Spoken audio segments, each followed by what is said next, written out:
Hello students, this is Ma'am Arpita and we shall start with the new chapter, that is chapter 6, factorization. Now in the language of mathematics, elements like 2x square, 5x cube, 47x to the power 8, or in fact elements like minus 3x to the power 7, these elements are called terms. Now what happens when we add up these terms? Adding up terms give us polynomials. Like for example, in the first case, 2x square plus 51x plus 3 is an example of a polynomial where we have added three terms. Those are 2x square, 51x and 3. Similarly, in example 2, 18x cube plus 6x square plus 23x is again a polynomial where we have added three different terms that are 18x cube, 6x square and 23x. Now, when polynomials consist of only one term, such polynomials are called monomials. The polynomials containing two terms are called binomials, and those containing more than two terms are called in general polynomials. Now, if we come to the proper definition of polynomial, we have to say that an expression of the form a0 x to the power n plus a1 x to the power n minus 1 and so on until the last term, that is an. This expression is called a polynomial in the variable x. Now here a0, a1, a2, an minus 1, an, these are all real numbers and these are called the coefficients of the polynomial. Now if you see, you'll find out that this is again this expression, that is a0xn plus a1 x to the power n minus 1 and so on, is again made up of simple addition of several terms. a0 x to the power n is one term, a1 x to the power n minus 1 is another term, and so on. Now before going further, we need to know one thing, that is the degree of a polynomial. Now the degree of a polynomial is the highest power of the variable that is present in the polynomial. For example, if we take the example that we have taken, like 18x cube plus 6x square plus 23x. Here the highest power of x is 3. So we can say the degree of that polynomial is 3. Okay.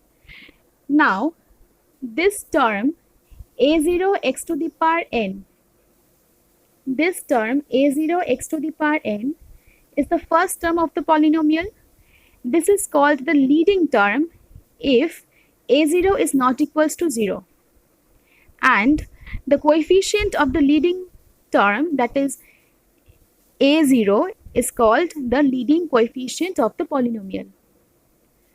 Now how do we represent polynomial, or rather denote polynomial? We generally denote polynomials by symbols like fx, gx, hx and so on. Here we have used the symbol fx. So fx here is denoting this polynomial a0 x to the power n plus a1 x to the power n minus 1 up to an. So I think till this much it's clear. Now we move on to a question. Now can we say 5 is a polynomial? Yes, we can say that 5 is a polynomial. How we can say this? Because from the knowledge of indices, you all know that x to the power 0, or rather any number to the power 0, is equals to 1. So 5 can be written as 5 into 1, or that is 5 into x to the power 0. So since we can write 5 as a term with variable x, therefore we can say that yes, 5 is a polynomial and the degree of this polynomial is 0 because there is no other power associated with x. So such polynomials are called constant polynomials, and since 5 is non-zero, this is called a non-zero constant polynomial. Okay, so now we come to the next definition, that is polynomial equation of degree n. Now we know that when we equate an expression with 0, we get an equation.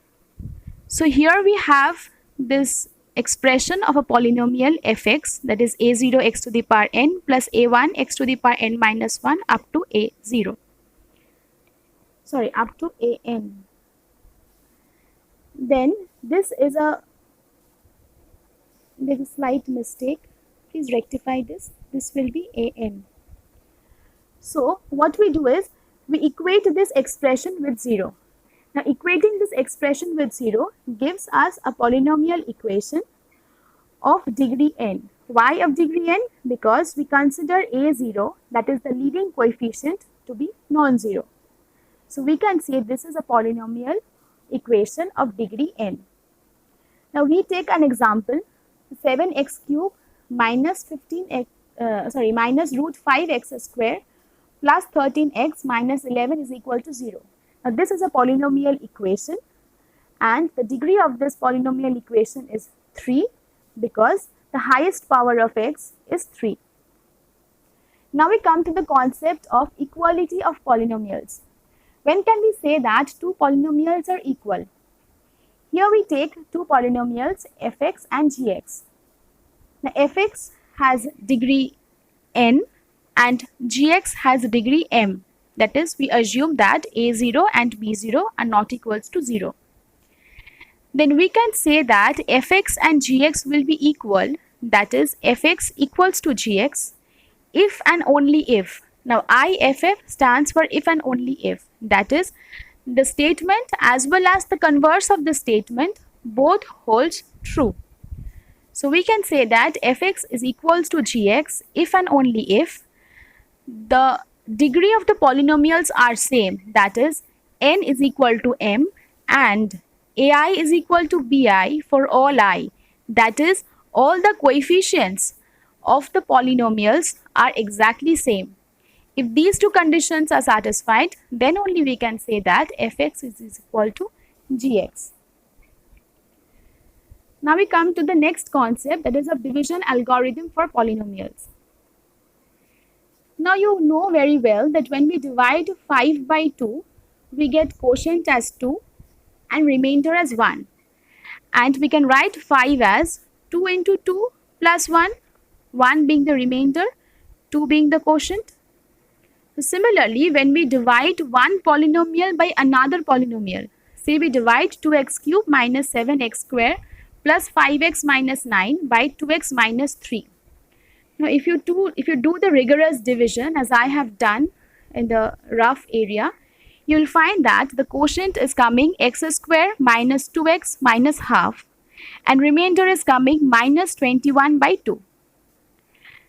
So from our previous idea of writing 5 is equal to 2 into 2 plus 1, using that previous knowledge and applying it here in case of polynomials, what we can do is we can write 2x cube minus 7x square plus 5x minus 9 as 2x minus 3 into the entire quotient plus the remainder. So if we put this entire thing into words, we can say that if a polynomial fx is divided by a non-zero polynomial gx, then there exist unique polynomials. Please keep in mind unique polynomials qx and rx such that fx can be represented as gx into qx plus rx. Now, if you compare this with our previous knowledge of 5 is equal to 2 into 2 plus 1, this will become clearer.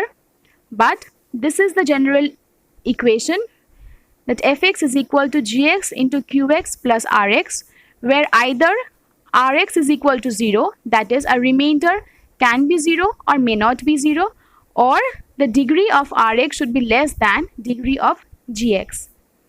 Now fx here denotes the dividend, gx is the divisor, qx is the quotient, and rx is our remainder. Now we come to the next concept of factor of a polynomial. Now a non-zero polynomial gx is called a factor of any polynomial fx if and only if there exists some polynomial qx such that fx is equal to gx into qx. Now to understand this, again let us take a very common example, like what will be the factor of 6? 6 has, of the many factors, 2 is one factor of 6, 3 is another factor of 6. So 6 can be written as 2 into 3. Similarly, if you apply that concept over here, you will get that the non-zero polynomial gx is a factor of fx if and only if there is qx such that the fx, that is our 6 in this case, can be written as 2 into 3, that is gx into qx. So the highlighted portion, please note, thus a non-zero polynomial gx is a factor of a polynomial fx if and only if on dividing fx by gx, that is on dividing 6 by 3, the remainder is 0. If the remainder is 0, we can say that gx is a factor of the polynomial fx. Now we come to the concept of value of polynomial at a given number. Say x is equal to alpha. At x is equal to alpha, what will be the value of the polynomial 3x square plus 2x plus 8? What we do is, we simply substitute the value of alpha in place of x and find the value of fx. So whatever is the value of fx is the value of the polynomial at x is equal to alpha. Now comes another very important notion, that is the root of a polynomial. Now let fx is equal to 0 be a polynomial equation where fx is equal to a0 x to the power n plus a1 x to the power n minus 1 up to an. Now we will say alpha to be a root of the polynomial equation fx is equal to 0 if and only if f of alpha is equal to 0. That is, the value of the polynomial at alpha is equals to 0. That is, if a0 alpha to the power n plus a1 alpha to the power n minus 1 up to an is equal to 0. In this case, we shall say that alpha is a root of the polynomial fx. Okay. Now we come to the very prestigious theorem, that is the remainder theorem. Now what is the remainder theorem saying? The remainder theorem says that if a polynomial fx is divided by x minus alpha, then the remainder that we will get will be f of alpha. That is, if we divide a polynomial fx by x minus alpha, the remainder will be the value of the polynomial at x is equal to alpha. Okay.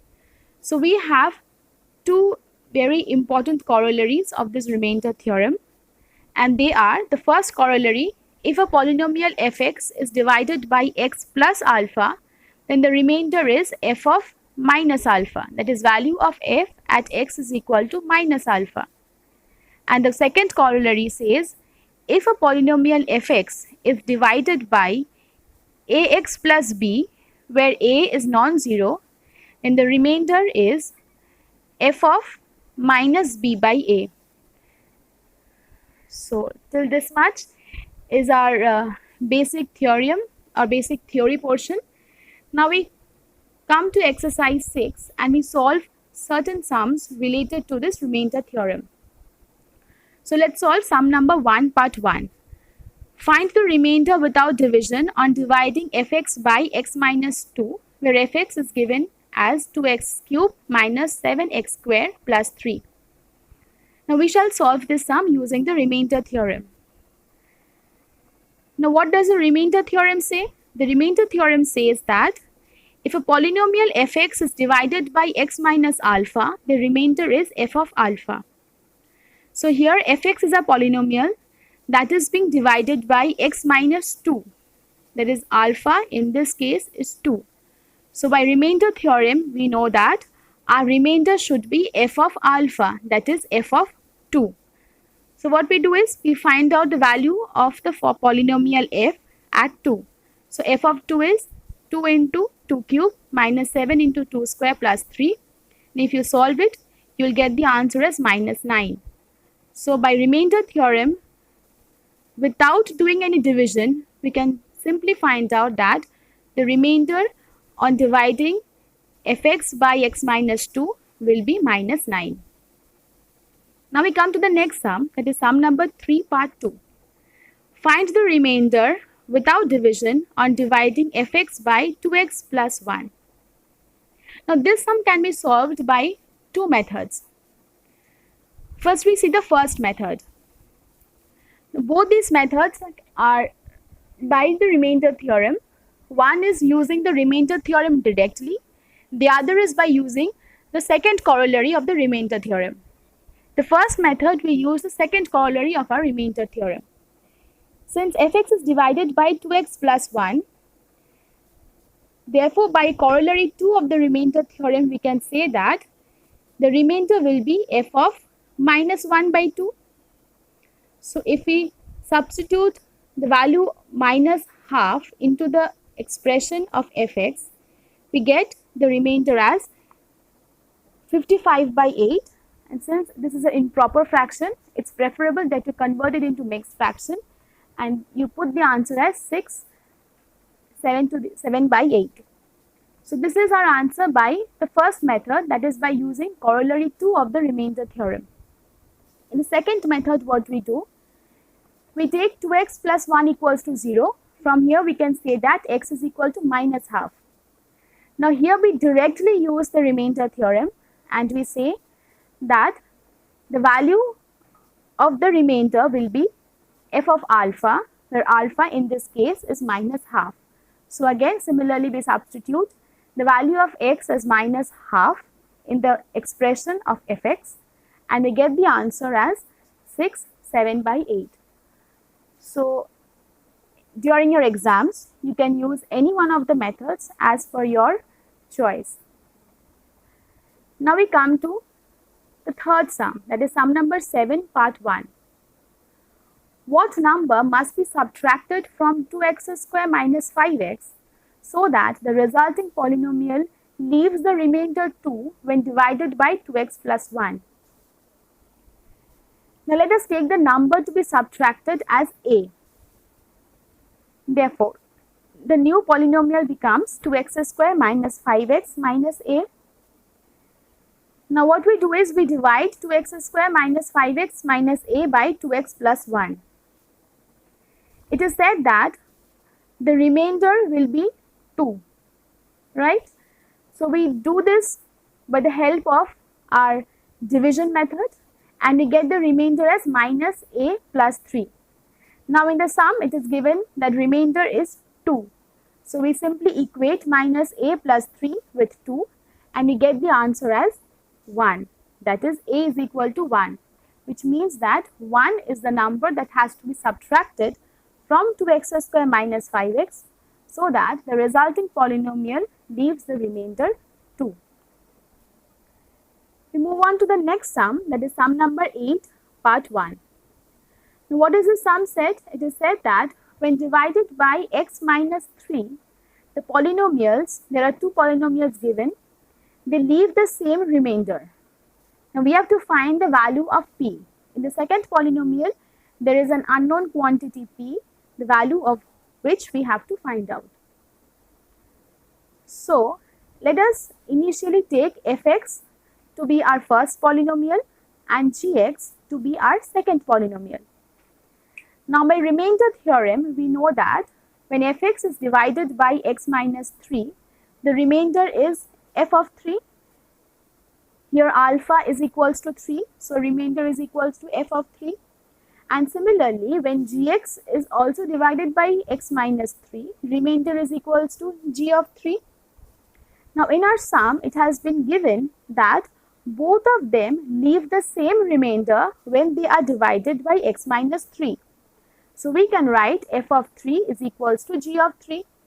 Now all we have to do is we have to substitute the value of 3 in the polynomial expressions of fx and gx. And after doing some very simple calculations, we can find out the value of p, that is p is equals to 1. Now till this much, I hope it is clear to everyone. Now we move on to the factor theorem. Now if fx is a polynomial and alpha is a real number, then x minus alpha is a factor of fx if and only if f of alpha is equals to 0. Now this is an if and only if statement, that is the statement as well as its converse both hold good. The theorem says that if fx is a polynomial and x is a real number, then x minus alpha will be a factor. We have already learned the definition of factor. So x minus alpha will be a factor of fx if the value of f at alpha is equals to 0. Now this factor theorem also has very important three corollaries. The first corollary is, if fx is a polynomial and alpha is a real number, then x plus alpha is a factor of fx if and only if f of minus alpha is equals to 0. Corollary 2 says that if fx is a polynomial and a is non-zero and b are real numbers, then ax plus b is a factor of fx if and only if f of minus b by a is equals to 0. Now a being non-zero is very important because as you can see, we are dividing, a is coming in the denominator. So a being non-zero is very important in case of this corollary. Corollary 3 says, if fx is a polynomial and alpha is a real number, then x minus alpha is a factor of fx if and only if alpha is a root of the equation fx minus 0. Now this is exactly the factor theorem written in a different language. Alpha is a root of the equation fx equals to 0. This means from the definition of our root that f of alpha is equals to 0. Therefore, from factor theorem we can say that this statement, this corollary rather, holds good. So that is all with the factor theorem. Now we again go back to exercise 6 and we solve a few more sums on factor theorem. Sum number 9. By factor theorem, we have to show that x plus 3 and 2x minus 1 are factors of the given polynomial. Now let us denote the given polynomial by fx. Now x plus 3 equals to 0. We are putting x plus 3 equals to 0 and we find out that x equals to minus 3. And we substitute the value of x is equal to minus 3 in the given polynomial fx and we find that f of minus 3 equals to 0. Now since f of minus 3 equals to 0, therefore by factor theorem we can say that x plus 3 is a factor of fx. Now again we have to show that 2x minus 1 is another factor of the given equation. Now again you can do this in two methods. Either you can apply this corollary 2 or you can directly do it by using the factor theorem.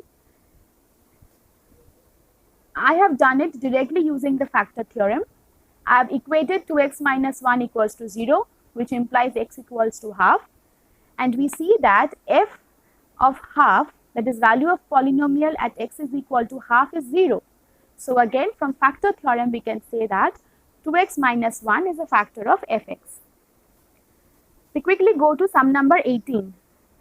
If 2x plus 1 is a factor of this given polynomial which has an unknown term a, then we have to find out the value of a. Now what we do is, in the very beginning, we name this polynomial as fx. Now 2x plus 1 is a factor. So what we do is, we know that f of minus half will be equals to 0 because 2x plus 1 is a factor, and by factor theorem we can say this. So what we do, we simply substitute the value of x as we simply substitute minus half in the place of x in the given polynomial fx and we get the value of a to be equals to minus 3. So by directly applying factor theorem, we can calculate the value of a. Now we come to sum number 21. Here we have to find the value of k for which x is equals to 3 is a solution of the quadratic equation given, and at the same time we have to find the other root of the equation. Now we all know that a quadratic equation is an equation in which the degree of a polynomial or the degree of an expression is 2. The maximum degree is 2. Such equations or such expressions are called quadratic expressions, and if we equate it with 0, we get quadratic equation. And we know that a quadratic equation, since its degree is 2, so it will have 2 roots. Okay, so since x is equal to 3 is a solution of this quadratic equation, so we can write that f of 3 is equals to 0. Solution is another term for root. X is equal to 3 is a solution. You can also write it as x is equal to 3 is a root of the quadratic equation. So by our knowledge of quadratic equation, or by our previous knowledge that we learned in polynomial chapter, that f of 3 must be equals to 0. So if we equate f of 3 to be equals to 0, we find out that our k is equals to -4. Now what we need to find out? We need to find the other root of the equation. So after we found k is equals to -4, we substitute the value of k in our given equation, and by simple methods of solving a quadratic equation, either by the method of factorization or by the Sridhar-Acharya method, anything that you are comfortable with, we find that x can have two values, that is 3 and -1. Now x is equal to 3 as a root is already given in the question. So what is the other root? The other root of the equation is simply x is equal to -1. So now we move on to another sum, that is sum number 22. What number should be subtracted from this given polynomial so that the resulting polynomial has 2x minus 3 as a factor? Now what we do is let the number subtracted be k and let the resulting polynomial be fx. So our fx is equals to 2x cubed minus 3x square plus 5x minus k. Now what it is said, that the resulting polynomial will have 2x minus 3 as a factor. Since 2x minus 3 is a factor of fx, therefore by factor theorem, we can say that f of 3 by 2 is equals to 0.